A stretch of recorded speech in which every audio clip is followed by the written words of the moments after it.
Avec Fred et tout, on va s'intéresser maintenant à une émission de radio. Ah, oui, un journal s'appellera. Ça rappellera à certains d'entre vous quelques bons souvenirs. C'était simplement il y a 50 ans, c'était hier. Laisse tomber les filles, laisse tomber les filles. Un jour c'est toi qu'on laissera. Laisse tomber les filles, laisse tomber les filles. Un jour c'est toi qui. Salut les copains, c'est une émission de radio pour ceux qui l'ignorent. Par exemple, je m'adresse à vous, Anissa. C'est une émission de radio qui avait lieu vers 16h30. 16h30, 17h, 17h, 19h, voilà. toutes les semaines du lundi au vendredi. C'est l'émission qui a révolutionné la jeunesse. Enfin, la jeunesse s'est appropriée et cette émission. Elle a été créée le 19 octobre 1959, c'est-à-dire exactement il y a 53 ans, à peu près jour pour jour. Et alors, à la tête de Salut les copains, il y avait Franck Thénault et Daniel Philippaki. Surnommé Oncle Dan. Oui, et puis des animateurs qui se sont succédés pendant toutes ces années-là. Comme Michel Brier, comme Jean-Loup Lafont, il y avait vraiment... Ce qu'il faut savoir, c'est qu'à l'époque, on se transmettait le nom de cette émission, mais il n'y avait pas de pub. Non. C'était dans la cour de récré, on disait, t'as déjà écouté? Et hop, ça partait. C'était vraiment un buzz, un autre buzz. Et alors, c'est vrai que cette émission est devenue ensuite, s'est déclinée par un magazine, et aujourd'hui, c'est un spectacle. Alors, les années 60, c'est vrai que c'est un filon qui fait plutôt recette. On a eu, souvenez-vous, les années twist de Roger Louret. On a eu la tournée Tendre et Tête de Bois, où là, c'était vraiment les artistes des années 60 qui venaient sur scène. Là, c'est un spectacle musical qui a été écrit par quelqu'un qui connaît bien les années 60. Je pourrais même dire que dans son biberon, il y avait des années 60. Oh. Il s'appelle Pascal Fornery. C'est le fils d'un grand chanteur des années 60. Hervé Fornery, ça vous dit quelque chose? Si. Hervé Fornery, la Moumoute. Et les Santiago à bascule, non. On lui a consacré. C'est le fils de Dick Rivers. Non. Oui. Et Pascal Fornery, qui est un fou de musique et qui a vraiment été, qui a un rapport affectif lui, comme berceau, il avait une Santiago. Voilà. Donc, pauvre chéri, il est dedans. Et pour Cernan, une moumoute. Non, mais c'est vrai. Alors là, du coup, je pense que c'est par action qu'il s'est rasé les cheveux. C'est lui qui a écrit ce spectacle. Nous étions à l'avant-première aux Folies Bergères. C'est haut en couleur. Ça ne révolutionne rien, mais c'est très agréable à regarder. On y va. Salut les copains. Tous les copains, je vous oublierai jamais.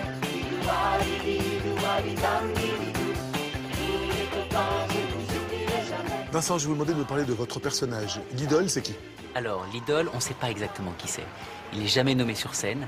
Il représente en fait le statut de l'idole dans les années 60, qui était très important, qui était vraiment une figure dans laquelle tous les jeunes pouvaient se reconnaître ou en tout cas projeter quelque chose qui leur était cher et qui a ensuite, je pense, généré tout le succès qu'il y a eu autour de Salut les copains, qui a su utiliser cette image et cet engouement.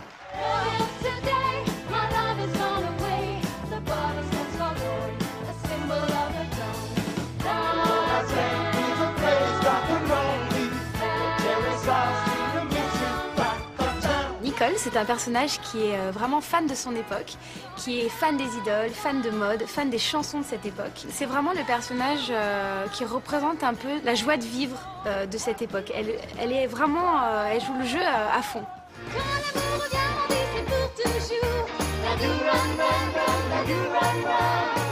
Peut-être bien que ce sera vrai un jour. C'est une bande de jeunes qui vit cette période. On n'est pas les idoles, on joue pas le rôle de Claude François, Johnny Hallyday, France Gall. On est vraiment ces inconnus qui ont fait le succès de cette époque. On est un peu à l'inverse de ce qu'on ferait d'habitude, où on raconterait plutôt la vie des gens connus. Et là, c'est l'inverse. C'est une personne connue, mais on ne sait pas qui c'est. Finalement, une idole inconnue qui va raconter la vie d'un kidam. Chubby Checker, c'est lui qui a inventé le twist. C'est Johnny Hallyday. Johnny Hallyday, il l'a repris. C'est Chubby Checker. Johnny Hallyday. Chubby Checker. Johnny. Chubby. Johnny. Chubby. Chubby. Johnny. Ah! De tous côtés, on n'entend plus que ça. Un air nouveau qui nous vient de là-bas.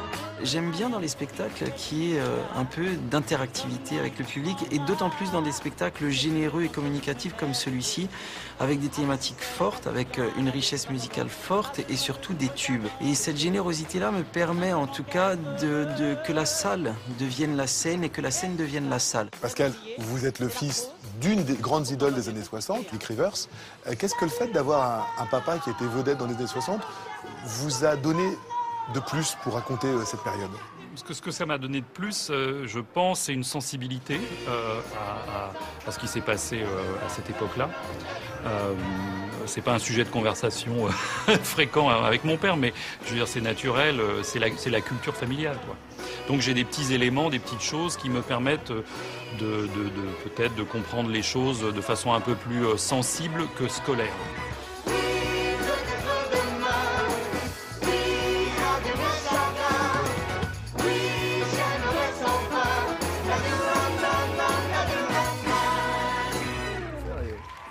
Incroyable, ça.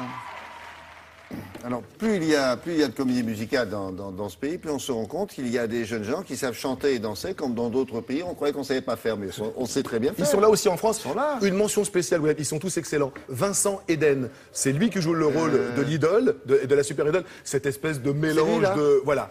Le voilà. Lui, il jouait dans Frankenstein Junior, on vous en avait parlé. Il était excellent en monstre dans Frankenstein Junior. Il est excellent au Théâtre du Rond-Point quand Jean-Michel Ribble le fait tourner. Il a énormément de talent. Oui. Retenez son nom, Vincent Eden. Il sait tout faire. Ouais, parfait. Merci beaucoup.